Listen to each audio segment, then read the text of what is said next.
que nós saudamos vocês aí pela presença, né, no nosso webinar, nosso primeiro webinar do ano de 2021. Então, eu sou a professora Elke, eu coordeno o projeto Canteira Escola. Oi, Elke, boa noite. Boa noite, Sander, tudo bem? Então, olha só, pessoal, hoje a gente está, né, produzindo aí o nosso primeiro webinar desse ano, de um projeto que é o Canteira Escola, né? O Canteira Escola, ele, desde 2017, ele vem aí, né, trabalhando, né, em prol da formação, né, de competências para essa área da construção civil, né? Então, a gente é interessado, né, em levar, né, conteúdo para a comunidade, né, pessoas, trabalhadores aí da construção civil, assim como, de certa forma, também, né, trabalhar a formação do próprio aluno, né, da engenharia civil e de áreas afins, né? Então, é com imensa satisfação que a gente os encontra aqui, nesse momento, né? Então, esse webinar chamado, né, Orientações Preliminares para um Bom Orçamento da Sua Obra, ele foi, né, produzido, né, pelos alunos aí da engenharia civil, né? Então, nós temos a participação aí de 2 palestrantes convidados, que são alunos da engenharia civil, nono período, que são os alunos Gabriela Andrade Martins e o Rodrigo Lage da Costa. Então, primeiramente, já agradecendo os dois pela participação, tá? Recebendo esse convite aí, né? Nos atenderam tão prontamente.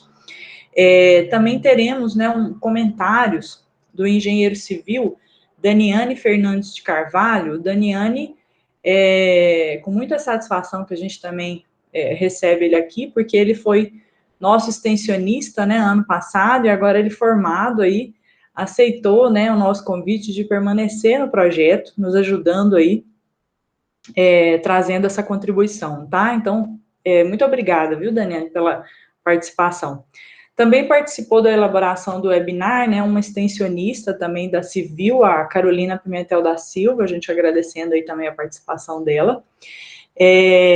Esse webinar foi orientado, né, pelo professor Paulo Henrique Maciel Barbosa, que é parceiro, né, aí no projeto Canteira Escola desde quando ele iniciou, né, ano passado o professor Paulo também coordenou o projeto, então agradecemos muito a ele também por essa orientação, e também agradecemos, né, por todo o trabalho aí que a nossa extensionista Maria Júlia Andrade Silva, né, fez na organização, na preparação, né, ela que cuida de toda a parte de infraestrutura aí, para que a gente tenha tudo direitinho, né, apresentação, gravação, o cuidado, né, com o envio aí do material para vocês, então, muito obrigada, viu, Maria Júlia? Também agradecemos, né, a própria PUC Minas pela oportunidade, né, que nos dá a gente ter esse espaço, né, para poder fazer esse trabalho, e a Pró-Reitoria de Extensão, né, pela ajuda aí, apoiando, né, o projeto, também até com a parte financeira em relação aos bolsistas, então, nosso muito obrigado aí também à Pró-Reitoria. Pessoal, para a gente ter uma dinâmica bacana aqui no webinar, a ideia é que a gente permaneça, então, com os microfones fechados durante a apresentação, então eu peço esse favor aí para vocês. Todas as dúvidas podem ser enviadas pelo chat, tá? Quem ficar à vontade aí, eu até digo para se apresentar no chat, se é professor, se é trabalhador da construção civil, se é aluno, para a gente se conhecer, tá? Vai ser um imenso prazer. E aí, todas as dúvidas que forem colocadas, no final a gente então abre, né, para esse bate-papo e tirar essas dúvidas, e aí eu vou anotando aqui tudo que vocês forem colocando, tá? Então, vocês já receberam aí um link, né, de acesso ao material, né, esse webinar a gente produziu, então, uma apostila, né, se alguém teve algum problema aí com o link, é só nos avisar, tá, que foi enviado para vocês já com uma apostila, né, para vocês terem esse material, e, então, acho que é isso, podemos começar, né, então eu deixo aí a palavra com a Gabriela Andrade, né, e com o Rodrigo Lage, e também com os comentários aí, então, do Daniane. Boa webinar, pessoal. Então, boa tarde para todo mundo aí, me apresentando, eu sou o Rodrigo Lage da Costa, eu vou estar junto com a Gabriela Andrade apresentando o webinar hoje. Ele, como a Elke disse, ele tem o nome de A Importância da Orçamentação nos Empreendimentos Civis. Ele, inicialmente, o material foi elaborado pela estudante Ana Carolina Marques, Bruna Costa, Henrique Sacramento, Ivan Lucas, Joyce Larissa, Matheus Moreira, Natália Dias, e foi adaptado nesse semestre por nós, Carolina Pimentel, Gabriela Haddad e Rodrigo Lade, para essa apresentação. A gente pode definir principalmente a orçamentação pelo controle de custo e tempo. A orçamentação pode ser algo desde muito simples até muito complexo, variando dependendo do empreendimento. E dessa forma, são diversos métodos que podem ser utilizados no processo de elaboração do orçamento, sendo analisado o caso mais ideal para cada caso específico. Por trás de qualquer bom andamento de um empreendimento civil, há um orçamento elaborado de forma eficaz. Ele faz parte do projeto executivo e vai ser crucial para o planejamento das atividades necessárias e também na certificação que não serão encontrados percalços na realização dessas atividades. Apesar de, às vezes, pode ocorrer de um processo de orçamentação ser negligenciado em pequenas obras ou empreendimentos, às vezes até reformas, é extremamente relevante que ele esteja presente para que possam ser estabelecidos os pontos principais para a execução fluir o melhor possível e a gente poder encontrar também a melhor economia mais viável. Como foi dito já, como intuito desse webinar é auxiliar os participantes apresentando as formas mais simples de como se elaborar um orçamento, frisando os itens mais importantes, provendo também uma visão de como se realizar para empreendimentos das mais diversas escalas. Pode passar. Nós temos aí os conceitos básicos. Vamos apresentar eles. Eles são necessários para iniciar a montagem de um orçamento. Esses são fundamentais para ter a melhor visão e entendimento do processo de orçamentação. A gente tem a planilha de custos, os custos indiretos, os custos diretos e o BDI. Os custos diretos, eles são a função direta da quantidade produzida, algo que não é possível afirmar no custo indireto. Eles são aqueles associados ao serviço do canteiro de obras, ou seja, são relacionados com o custo de mão de obra e materiais e podem ser dados em forma de verba quando não possuírem uma unidade mensurável. Alguns exemplos de custos diretos são mão de obra de um pedreiro ou um colaborador, o cimento, brita, areia, materiais de forma, aço. A planilha de custos ela é destinada ao registro desses custos dos itens e eles irão englobar tanto o direto quanto o direto, contemplando todo o orçamento. O custo indireto é aquele necessário para que uma atividade seja realizada no campo, embora não esteja diretamente relacionado a ela.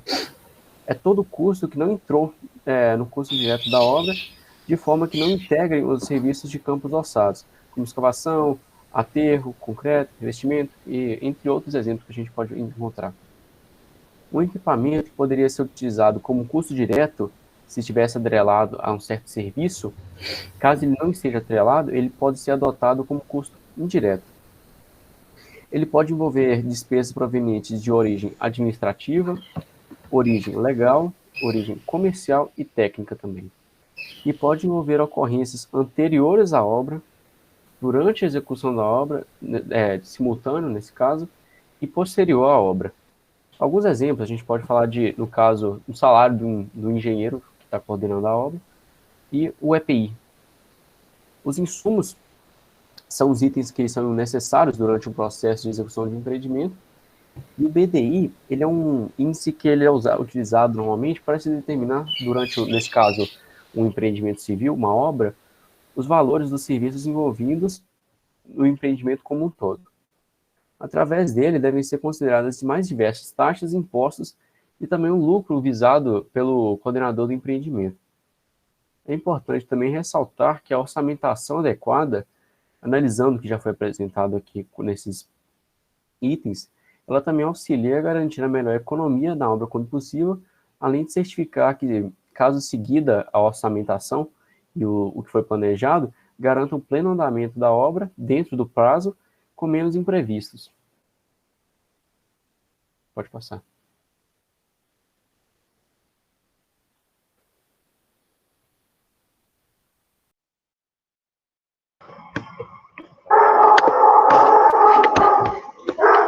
tarde a todos. Meu nome é Gabriela Andrade. Eu vou dar continuidade na apresentação. Ela está me ouvindo? Sim. Só testando o áudio aqui. Ah, você já ia me chamar já, né? Isso. Então, vou fazer um breve comentário aí em cima aí que o Rodrigo falou bem aí, né? Primeiramente, só vou me apresentar. Queria agradecer aí. Meu nome é Daniel Fernandes, sou graduado, né, da PUC Minas, também sou técnico em edificações, né? Queria agradecer novamente a Elke, professor Paulo, né, e a todos envolvidos nesse projeto aí, que já há mais de um ano eu faço parte, né, sempre podendo colaborar aí da forma sempre que possível. Já participei de outros webinars, né, de postagens de obra, de certas atividades em execução. Então é sempre gratificante podendo colaborar aí com vocês aí nesse projeto, né? Falar só um pouquinho aqui da minha trajetória, né? Eu trabalhei já mais de 3 anos com casos de alto padrão, né? Tanto, literalmente envolvido nessa parte de planejamento e orçamento. Depois eu migrei para parte predial, né? Trabalhei mais quase 3 anos, né? E hoje eu trabalho com obras de saneamento, basicamente obras públicas, né? Ou se não de alguns órgãos, né? Copasa, Cesan, SAI, etc. E a todo momento sempre envolvido com essa parte de planejamento e orçamento de obra, né? Então, só falando um pouquinho mais que o Rodrigo comentou, né? A base de tudo isso que ele vem mencionando aqui, a gente tem em mãos todos os projetos, né? Todos os projetos executivos, para a gente conseguir fazer a extração de todos os quantitativos, fazer os planeamentos, né?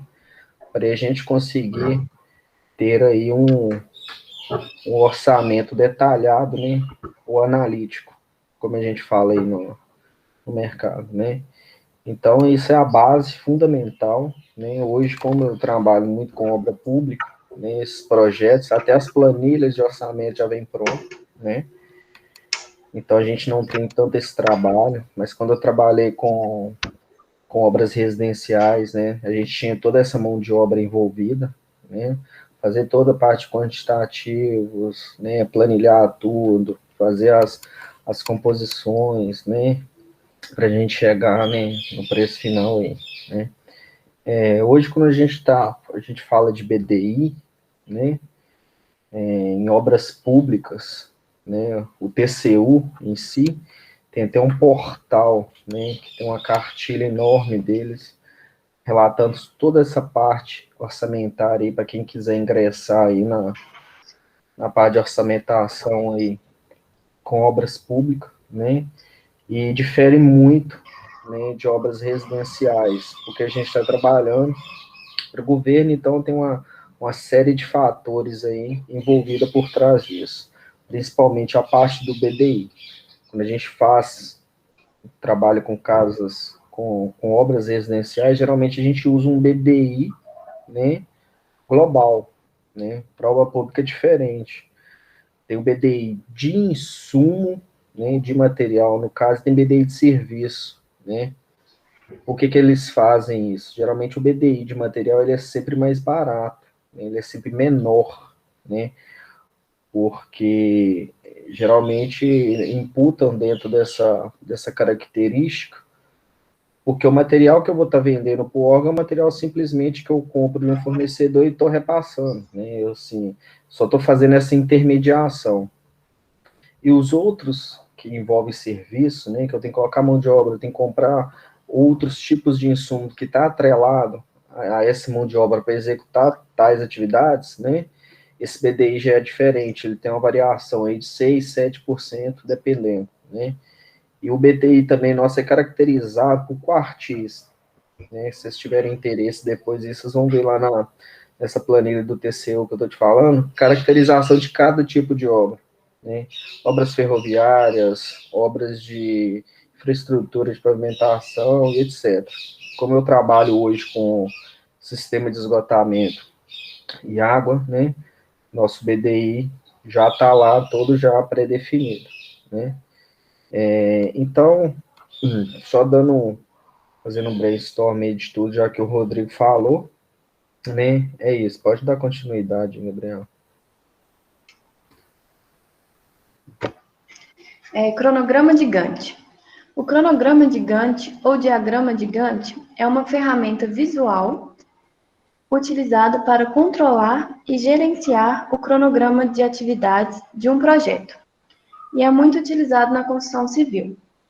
Com ele, é possível listar tudo o que precisa ser feito e colocar o projeto em prática. O diagrama é dividido em dois eixos, o eixo vertical e o eixo horizontal.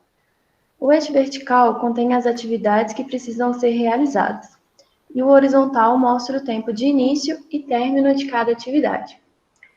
Nesse slide, a gente tem um exemplo de um cronograma de Gantt, e podemos ver que a duração do empreendimento será de 10 meses, pois as atividades foram otimizadas.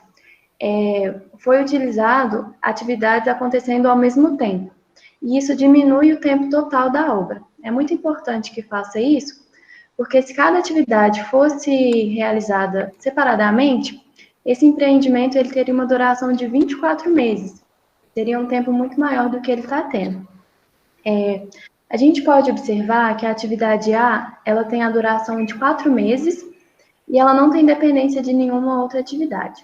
A atividade B tem duração de 1 mês e a atividade C, ela tem dependência da atividade B, porque a gente pode ver que a atividade C só começa quando a atividade B termina. E ela tem duração de 4 meses também, e as outras atividades foram sendo iniciadas após 1 mês do início de outras atividades. A atividade G, ela só foi iniciada quando a atividade E terminou. Então, a gente pode imaginar que elas também têm dependências uma das outras. A gente vai fazer um exercício sobre o cronograma de Gantt e vai ficar mais claro. Determinação de prazo. Para a determinação de prazo de uma determinada atividade, a gente pode consultar alguns índices. Esses índices são tabelados. A gente tem os índices tabelados pelo governo, que são o SINAP, que é o Sistema Nacional de Pesquisa de Custos e Índices da Construção Civil. Tem também a CETOP, que é a Secretaria de Estado de Infraestrutura e Mobilidade de Minas Gerais, e a SUDECAP, que é a Superintendência de Desenvolvimento da Capital de Minas Gerais. Vocês já devem ter ouvido falar de alguma dessas tabelas, né? Também temos tabela de mercado, que é a TCPO, que é a tabela de composição de preços para orçamento, que é da editora Pini, e também a gente pode usar os índices tabelados pelas próprias construtoras, né? Em alguns casos de grandes construtoras, elas têm esses índices tabelados. Esse é o nosso primeiro exercício. Um piso cerâmico de 826 metros quadrados precisa ser assentado. Com o índice de produção de 1,03 hora por metro quadrado para um pedreiro, com quantas semanas esse piso será totalmente assentado? Para a gente fazer esse exercício, basta a gente multiplicar a área pelo índice. A área total que ele quer construir é de 826. Multiplicado pelo índice de 1,03, a gente tem um tempo total de 850 horas. Passando esse valor para a semana, é só a gente dividir o horário por 8, que é a quantidade de horas trabalhadas no dia, e depois dividir por 5, que é a quantidade de dias trabalhados na semana. A gente encontrou um valor de 22 semanas para a execução desse serviço. É um tempo muito grande, né, nesse caso. Para isso, a gente poderia aumentar a quantidade de pedreiros para diminuir esse tempo. Exercício número 2. Suponha que uma construtora ganhe uma licitação para construir uma planta industrial avaliada em 17 milhões. O contrato possui uma penalidade de R$500 mil se a construtora não terminar a execução em 48 semanas e um bônus de R$ 250 mil se a construtora contemplar a construção em 39 semanas. De acordo com o planejamento da construtora, as atividades foram assim planejadas. Aqui, a construtora listou todas as atividades que têm que ser feitas, que é terraplanagem, fundações, estruturas, alvenaria, cobertura, instalação hidráulica, muro de divisa, instalação elétrica, acabamentos e divisórios. Esse é um exemplo bem prático, né, que toda obra a gente precisa dessas atividades. Ele também colocou a dependência de cada atividade, qual atividade que precisa de outra atividade terminar para começar, e a duração de cada uma em semanas. E agora a gente vai fazer o cronograma de Gantt para ver quanto tempo vai demorar. Como foi dito, a atividade de terraplanagem. Para fazer o cronograma de Gantt, a gente vai colocar as atividades no eixo vertical da tabela e no eixo horizontal a gente vai colocar o tempo em semanas, certo? A atividade de terraplanagem, ela tem a duração de 2 semanas, então a gente vai preencher 2 quadrinhos e ela não tem dependência de nenhuma atividade. Já a fundação, ela tem independência da atividade de terraplanagem, então a fundação só vai começar depois que a terraplanagem terminar. Então a fundação vai começar na 3ª semana e vai terminar na 6ª semana. A atividade de estruturas tem independência da atividade de fundações. Então as estruturas só vão começar depois que as fundações terminar. Então, ela vai começar na 7ª semana e vai até a 16ª semana. A alvenaria tem dependência das estruturas e a cobertura também tem dependência das estruturas. Então, elas vão poder começar juntas. As instalações hidráulicas têm dependência da alvenaria, né, que para a gente fazer as instalações hidráulicas e instalações elétricas, a gente precisa que a alvenaria seja finalizada. Já o muro de divisa, ele só precisa que as fundações sejam finalizadas. Então, a partir da 7ª semana, a gente já pode começar a fazer o muro de divisa.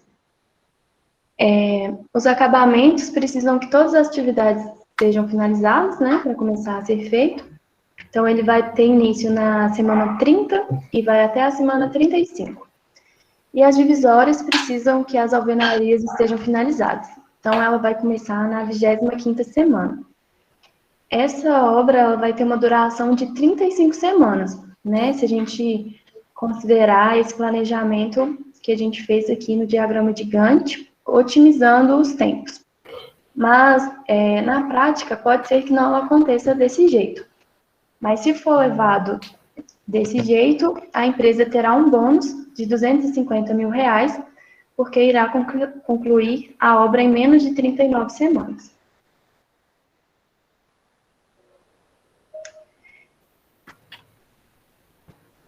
O Daminiani vai fazer algum comentário? Sim. Fazendo só algumas observações aí, o Gabriela, em cima dessa que a gente já entrou já na parte de planejamento, né? Então, assim, cada vez mais mostra a importância de se planejar uma obra antes de iniciar, né? Quando a gente já está com toda a parte de orçamentação, a gente começa a fazer histograma já de mão de obra, né? Explodir todas as atividades que a gente vai ter a executar aí, todos os insumos que a gente vai precisar, todo o maquinário, né? E fazer esse planejamento aí e ver se enquadra, né? Dentro do prazo pré-estabelecido em contrato, né? Para estar executando da melhor forma, né? Então, assim, nesse caso específico você apontou, né, esse exemplo que você deu, tem uma bonificação aí de um prêmio, né, conseguindo aí reduzir esse prazo, né. Então, analisando, falando aqui de forma mais real, que a gente pratica o dia a dia, né, quanto antes a gente conseguir executar um contrato, hoje para nós, né, é melhor, porque a gente começa a chegar no limite desse contrato, ou senão às vezes tem que começar a extrapolar mais, a gente começa a cair em custo indireto, que foi mencionado no começo da apresentação, né? E isso, querendo ou não, já, a partir daí já começa a diluir já no lucro, né, da empresa, né, porque ela tem que cumprir ali o contrato até o fim, né, e muitas das vezes pode chegar até fechar esse contrato, ou até mesmo a obra negativada, né. Então, desde o início, é de suma importância a gente trabalhar, né. Tem empresas que trabalham o cronograma semanal, quinzenal, né, mensal, né.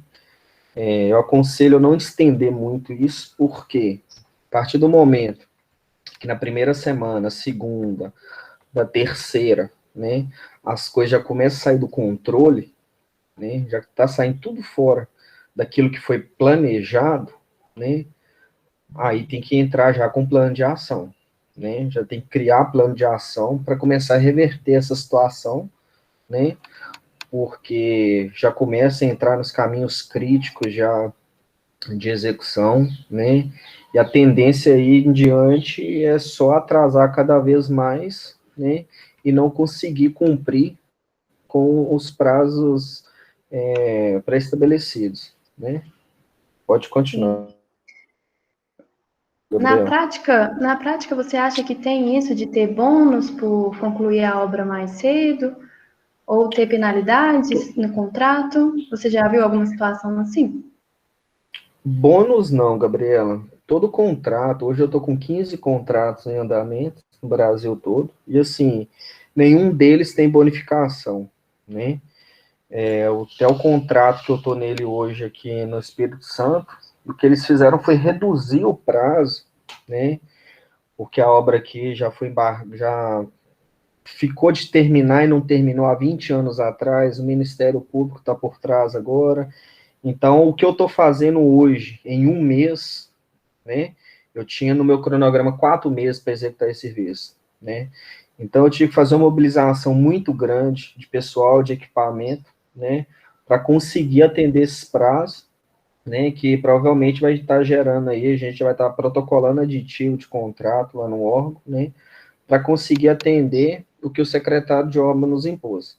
Mas, assim, até hoje, né, nunca houve nenhum tipo de bônus, bonificação do tipo, mas é igual eu te falei, quanto mais rápido você executar seu contrato, né, você começa a não ter, né, se você estender muito, custos indiretos, né, que isso aí no final das contas aí você vai estar diluindo o lucro que você ia ter na obra, né, que a gente trabalha com obra pública, assim, as margens, os riscos e as margens são muito baixos, pelo todo envolvimento que a gente tem com maquinário, pessoal, né, a gente faz o Brasil todo, né, tem que levar a gente para o norte, sul, né, é uma logística muito grande de maquinário, né, de pessoal em si também, e a gente trabalha com margem muito apertada, então a todo momento a gente tem que estar fazendo esse controle executivo lá em campo, né, e esse controle financeiro, Entendi. né, porque qualquer deslize ali, eu estou com um contrato de 15, 20 milhões, mas qualquer deslize que a gente der aí, a gente fecha esse contrato com um prejuízo muito grande, entendeu? Sim, é muito importante ter um planejamento correto da obra, né? Muito. Agora o Rodrigo vai dar continuidade na apresentação.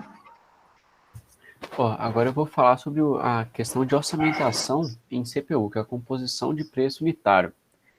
O orçamento de um empreendimento ele pode ser estabelecido por essa composição de preço unitário, que é uma técnica na qual é possível a gente prever as necessidades de insumos e estimar os custos diretos e indiretos para os devidos serviços.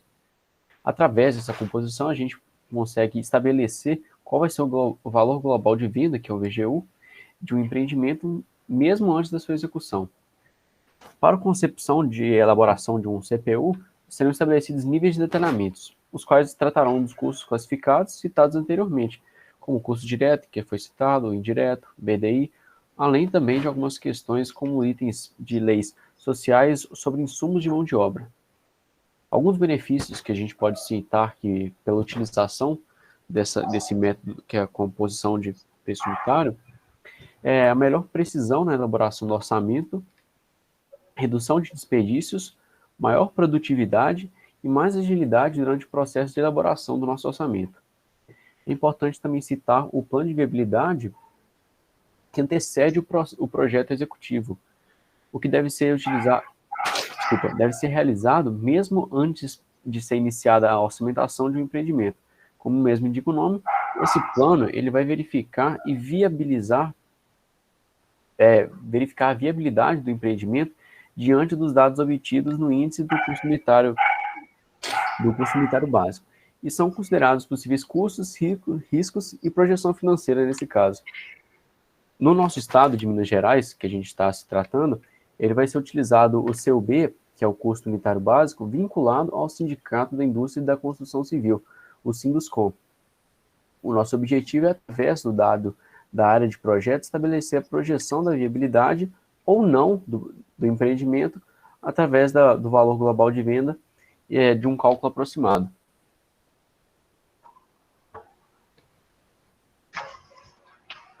Pode passar. Só fazer um comentáriozinho, Rodrigo. Hoje eu não trabalho tão assim a fundo mais com composições, porque hoje a gente já tem todo esse planeamento pronto, né? Quando a gente participa, ganha um contrato, né? Mas é muito importante para vocês aí que trabalham com obras particulares, né? Obras residenciais, né? Sim. Eu fazia muito isso, né? Você já tem sua equipe formada, né?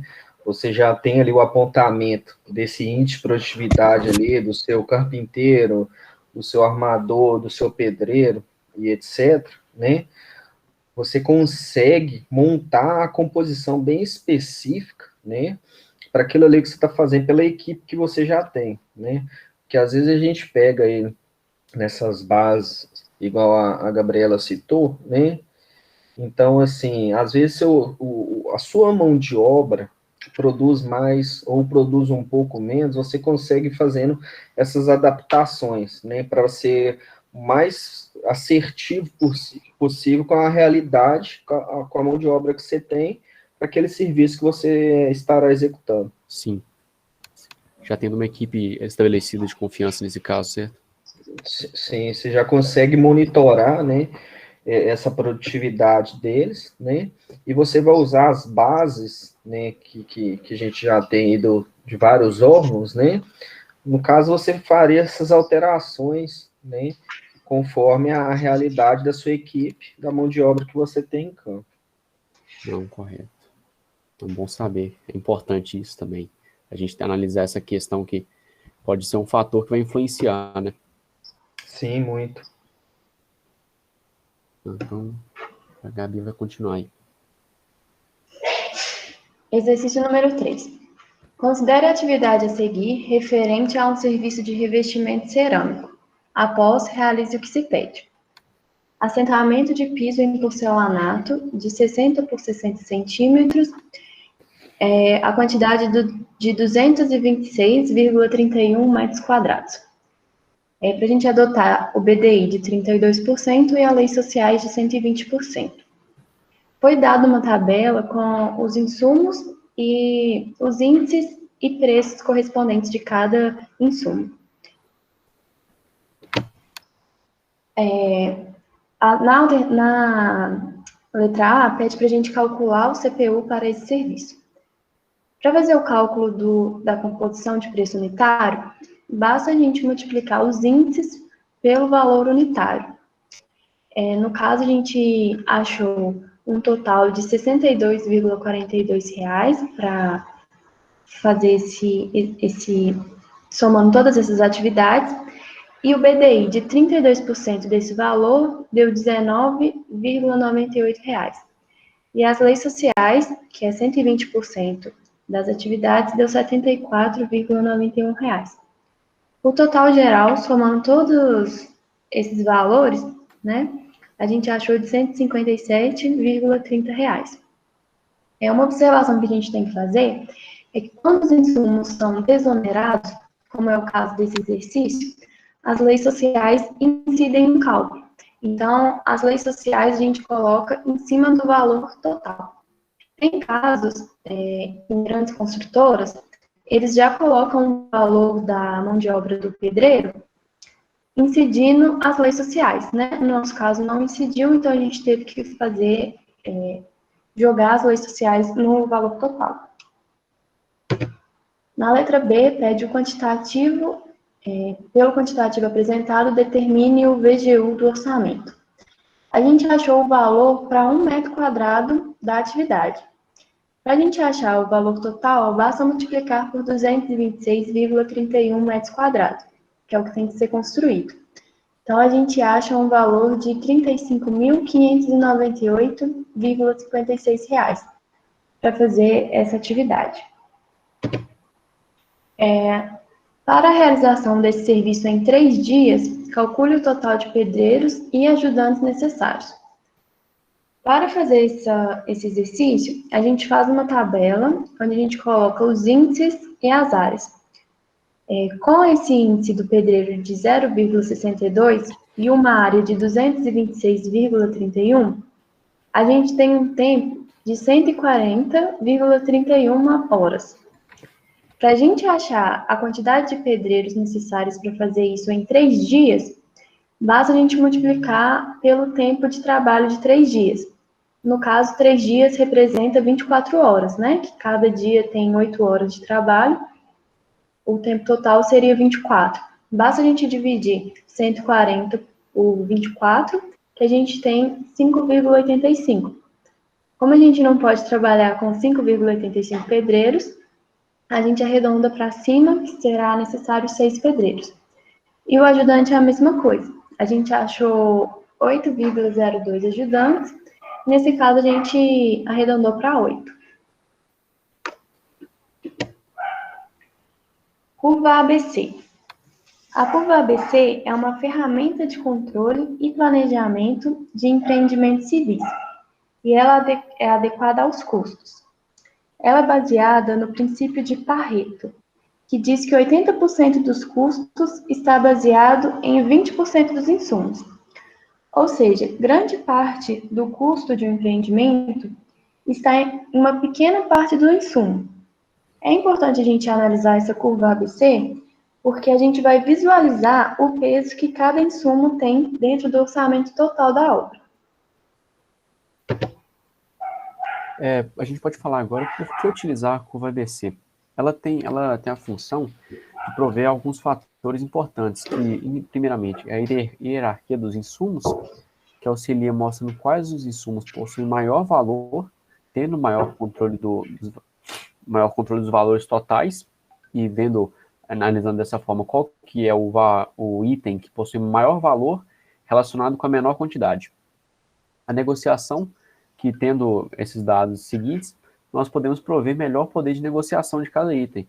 Então, às vezes, você tem um certo valor que representa apenas 10% do valor total de uma obra, mas a quantidade que ele representa é muito grande. Então, não vale a pena você negociar esse item. Então, às vezes, tem um valor que é alto, mas representa pequena quantidade. Então, é melhor você negociar esse tipo de item. E a distribuição de fatores que pode evitar que sejam destinadas atividades que representam manuseios de insumos de alto valor para profissionais com baixos cargos ou pouca experiência, aprimorando o controle de responsabilidade e de qualidade também. E como que a gente pode utilizar? A gente pode utilizar calculando a porcentagem acumulada, e em seguida classificando os fatores via a classificação da curva ABC. Podemos analisar os custos de insumos de forma decrescente, tendo inicialmente os valores mais altos até os menores, sendo calculado o valor total da obra, para a gente já ter essa ideia inicial, sendo estabelecida a lista de insumos que vai ser encontrado nesse empreendimento, e também analisando o custo de cada item em relação ao valor total calculado de empreendimento. Pode passar. Aí, no caso, a gente tem aí, é possível ver que a curva a parte da curva A, ela leva os insumos de 0 a 1 em quantidade, enquanto o seu custo representa 50% do custo total. Enquanto a parte B da curva, o trecho, ele representa 2 unidades de quantidade de insumos e representa 30% do valor total do empreendimento, enquanto os insumos C irão representar 5 unidades, entretanto, representando apenas 20% do valor total do empreendimento. Esse é o nosso quarto e último exercício. Para a realização da reforma de uma cozinha, foi levantado o planejamento abaixo. Trace a curva ABC de insumos e classifique-os quanto às faixas A e B. Foi dado aqui todos os insumos que vão ser utilizados no empreendimento, né? Temos cimentos, aditivos, piso, brita. E para fazer essa atividade, o primeiro passo é listar as atividades em ordem decrescente de custo. Então, a gente vai colocar o insumo com maior valor e colocando em ordem decrescente até o insumo de menor valor. E aí a gente vai achar o total dessa atividade. E o segundo passo é calcular a porcentagem de cada atividade em relação ao total. Então, a gente vai pegar o valor total que a gente achou aqui de 2.600 e dividir cada atividade por ele para achar a porcentagem. E o terceiro passo é calcular a porcentagem acumulada de cada atividade em relação ao total. Então, a gente vai somando lá a porcentagem que a gente achou com a porcentagem de cima. Então, no caso do azulejo, é 28,36%. No caso do servente, a gente vai somar a porcentagem do servente mais o azulejo. E aí a gente vai ter a porcentagem acumulada, até a gente achar a porcentagem de 100%. E o terceiro passo é definir as faixas. Como foi dito,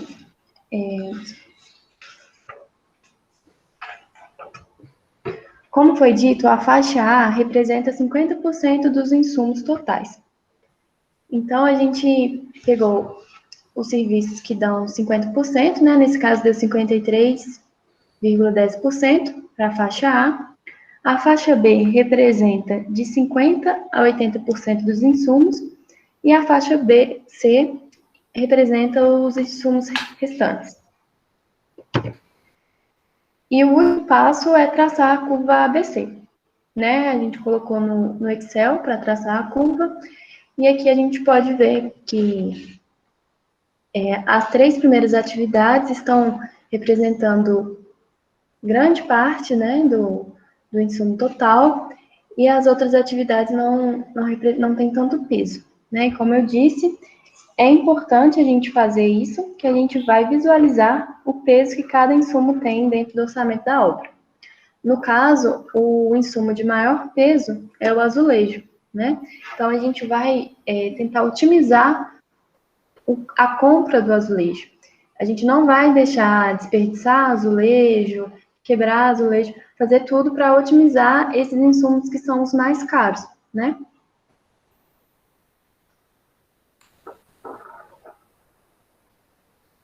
Agora o Daniel vai fazer um comentário. Fazer um apontamento já bem falado aí por você, pelo Rodrigo, né? Aí que entra a grande saga nossa, quando a gente já começa a trabalhar em cima de um contrato, né? Fazer toda essa análise, explodir todas essas composições, né? E fazer a curva ABC para ver onde estão os insumos de maior relevância do contrato, né? Para onde a gente vai ter que analisar, né? E ser mais assertivo possível nas negociações, né? Nas contratações, nas compras, né? Porque esse meio aí, né, que representa aí 80%, até um pouquinho mais de 80%, né, de tudo da obra, né, é onde que vai estar o nosso ganho maior, né, porque às vezes quando a gente explode já toda essa curva aí, lá embaixo, lá vai ter prego, arame e tal, essas coisinhas poucas, né, que a gente também trabalha em cima em tudo, né, mas muitas das vezes são pequenas quantidades, né, quantidades insignificativas, né, que a gente demanda e perde um tempo maior em negociar o que representa mais de 80% do contrato, né? Então, assim, é de suma importância essa análise, né, de fazer todo esse trabalho, né, toda essa análise crítica aí, né, fazendo essa curva, né, explodir todos esses insumos aí, trabalhar fortemente em cima deles, né, nas negociações, né, e nos fechamentos de contrato, porque é através dele aí que provavelmente vai estar vindo aí o lucro, né, do seu contrato.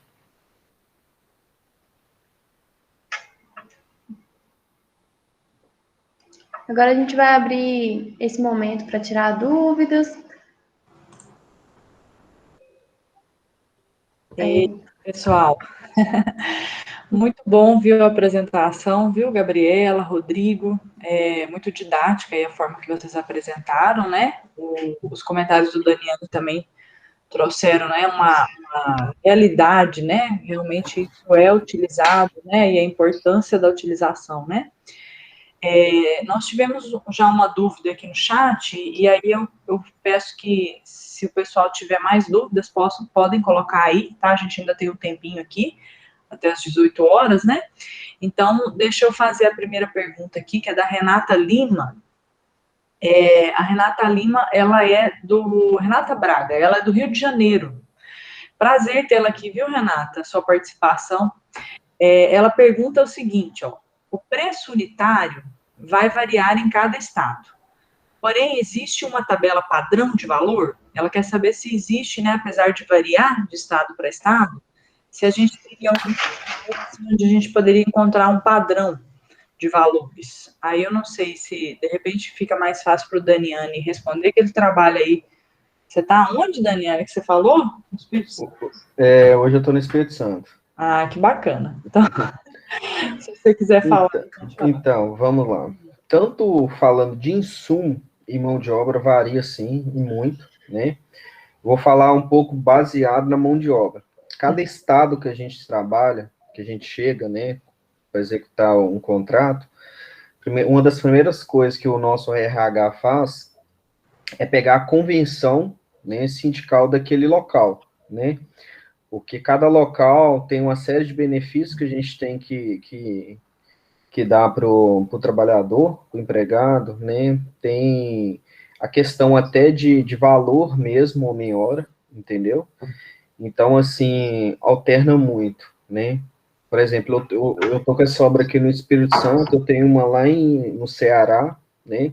Que o contexto é totalmente diferente, né? Da convenção aqui do Espírito Santo, né? E também é atrelada também a questão de insumo, tá? Porque às vezes a gente está trabalhando, está fazendo obra em certas regiões, né? Eu tô com uma lá no norte de Minas mesmo também, que a cidade tem 5 mil habitantes, né? A cidade, assim, não tem estrutura nenhuma, não tem comércio para a gente fazer compra. Muitas das vezes a gente recorre às cidades maiores ao redor, né? Que muitas das vezes também não consegue atender, né? Então, o que a gente tem que fazer muitas das vezes? Pegar nossos parceiros de fornecimento de Belo Horizonte, né? E a gente tem toda essa logística, né, para comprar material aqui, levar material para lá. Então, isso, querendo ou não, agrega valor, né? O insumo acaba saindo mais caro por causa dessa logística toda, entendeu? Aqui no Espírito Santo, por exemplo, eu tive que fazer várias atividades que no estado nós não encontramos maquinários, né, e mão de obra qualificada para fazer certas atividades aqui. Nós tivemos que trazer também de Belo Horizonte, né? Então, querendo ou não, essas logísticas, né, essa mobilização e desmobilização dessas mão de obras que a gente traz aí de outros estados, né, influencia-se muito, tá? Então, brevemente respondendo a pergunta dela, varia de cada estado, tanto mão de obra quanto insumo, e a gente não consegue seguir um padrão, igual ela perguntou, entendeu? Porque se você muitas das vezes seguir um padrão, ele pode estar muito alto, ele pode estar muito baixo, né? Então você tem que fazer a análise, né, do seu local onde você está, de cada estado que você for prestar serviço, né? E fazer essa ponderação. Com certeza. Muito obrigada aí pela resposta, né, Daniane. Eu queria também fazer uma pergunta. É, o Canteiro Escola, ele tem esse desejo, né, de trabalhar sempre com a comunidade, né, com aquele pequeno construtor, né, aquela pessoa que muitas vezes ela está sem uma atividade, até desempregado, né, precisa adquirir aí uma capacitação, né, para de repente ter outras oportunidades de trabalho. E aí vocês apresentaram várias ferramentas, né, dessa parte de orçamentação, né, inclusive algumas de planejamento, né? Aí eu queria saber o que que vocês acham, assim, por exemplo, para um pequeno construtor. Vocês acham que ter conhecimento dessas ferramentas, de alguma forma, poderia ajudá-los, né, nesse planejamento do trabalho, mesmo que seja o mais simples que a gente possa imaginar, ou de repente também alguma sugestão até de software, né? Porque hoje em dia a tecnologia ela tá mais acessível, né? De repente um software mais simples, tipo de repente um Excel seria interessante aprender para ajudar nesse trabalho. O que que vocês acham? O que que vocês me falam aí sobre esse pequeno construtor? Então, vamos lá, professor. Falando primeiramente do software, né?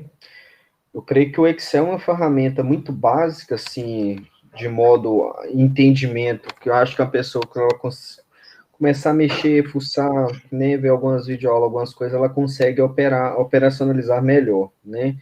E o Excel, igual a Gabriela mostrou, né, mostrou um planejamento bacana de barrinhas no Excel, né, você consegue fazer, né, e através dele você consegue emitir outros relatórios também, assim, muito válido o seu controle de obra, né.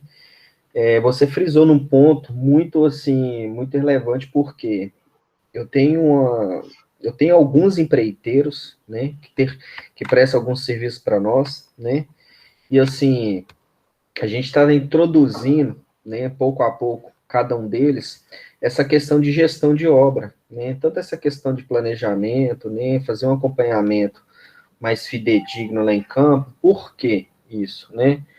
Porque eu vou te dar um exemplo, assim, muito abrangente, né, e muito simples de entendimento, que é o que acontece muito hoje, né? O empreiteiro está lá em campo, ele vai executar uma atividade semana que vem, né? Vai fazer uma alvenaria, por exemplo. Ele vai fazer essa atividade daqui uma semana.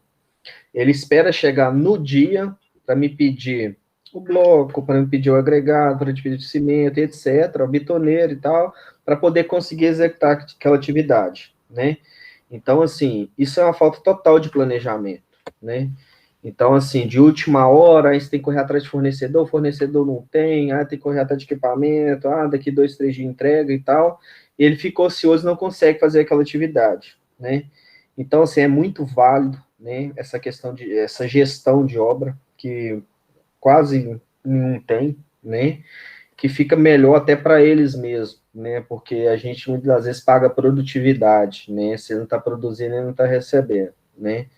Então, assim, até um curso que eu participei no Sinduscon em 2018, falando dessa parte até de gestão de obra, né, e em sala de aula tinha vários empreiteiros, alguns engenheiros, né, dentre outros, né, e um deles, né, quase no final do curso, falou que tudo que ele já tinha aprendido de segunda até quinta-feira, ele sentou com o mestre dele, né, começou a passar essa introdutória todo para ele, né, de qual a importância dessa gestão, né, e assim, teve um relato muito bom lá em sala, né, que ele falou que ele começou a adotar isso, né, e até a concepção da obra muda totalmente, né? E muda, assim, tanto para ele que está executando, vai conseguir atingir os prazos, atingir as metas dele, né?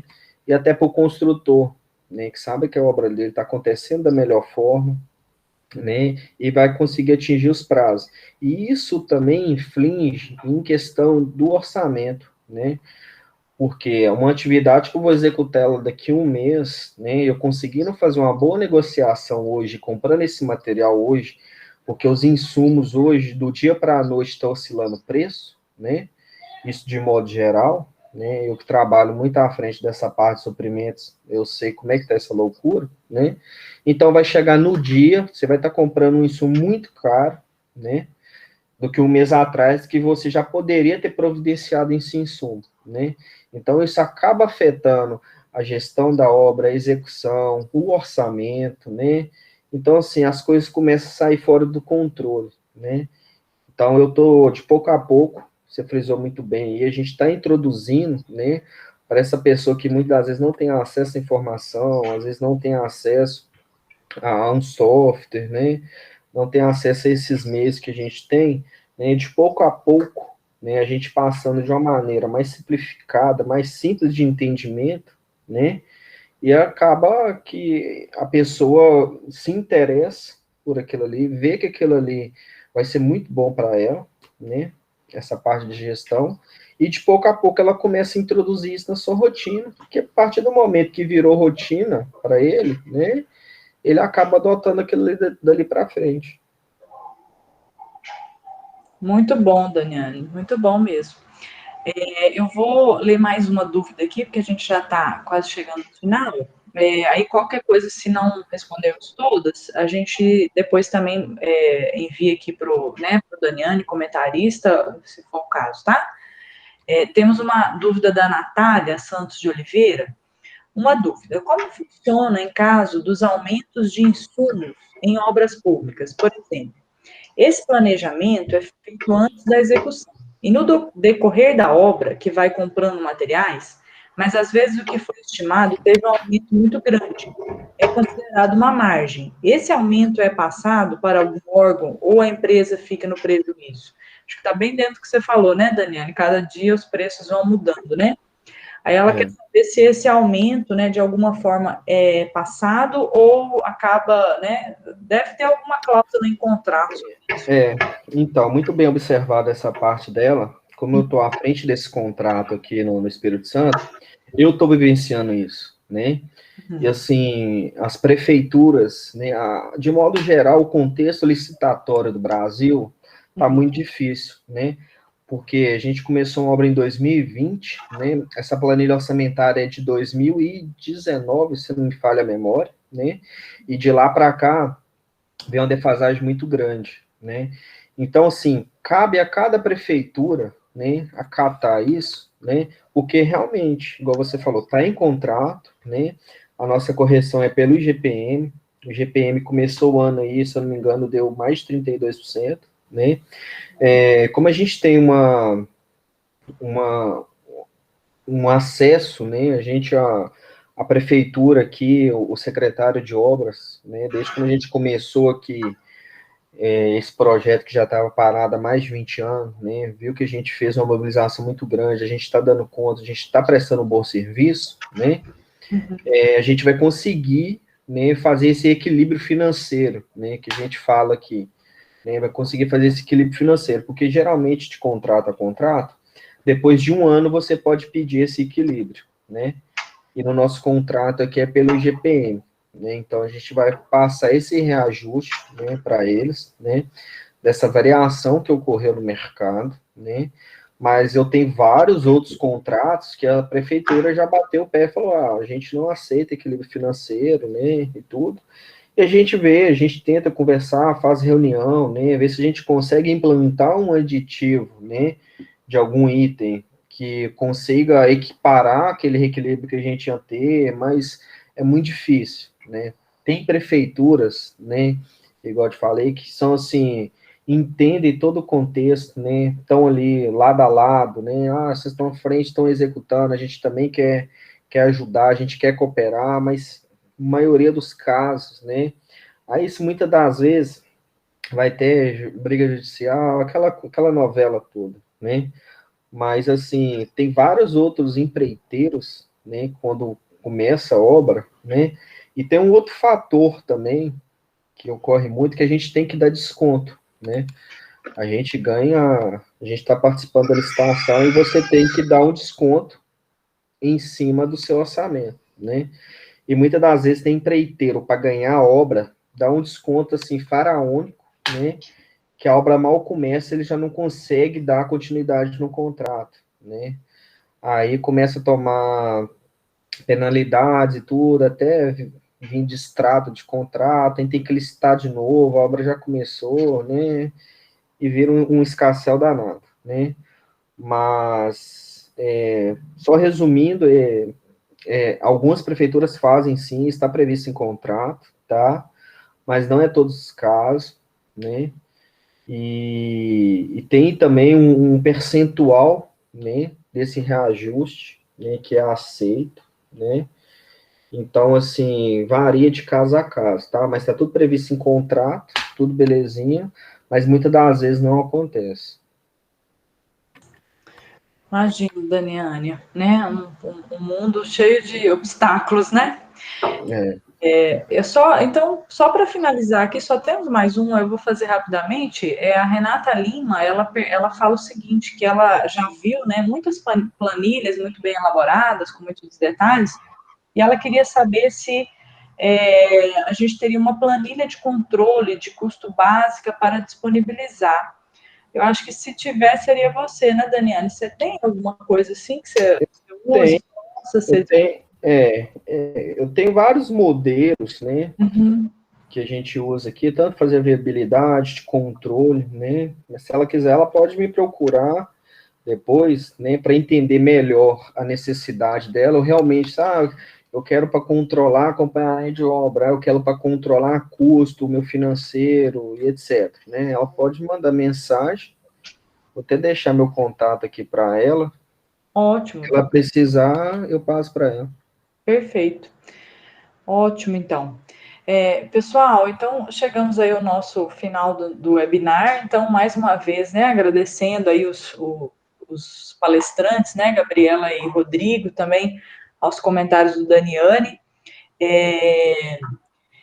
Agradecer também o apoio aí da Maria Júlia, né? E agradecer a vocês que participaram aqui conosco, né? Espero que tenham gostado.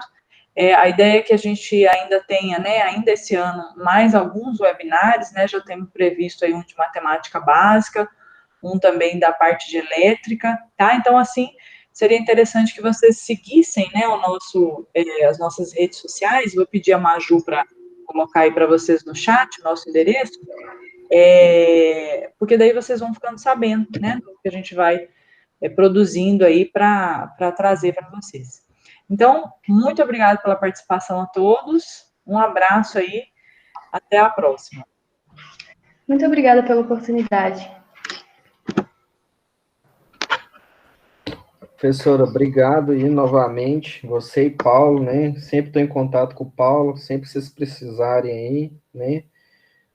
Estaremos sempre à disposição. Esse projeto aí, assim, fantástico, que eu acho. Tem mais de um ano já aí que eu estou com vocês, com algumas contribuições. Então, sempre que precisar aí, pode falar com o Paulo, entrar em contato, a gente está sempre à disposição. Queremos sim, Daniane. Será sempre um prazer, viu? Um abraço a todos, pessoal.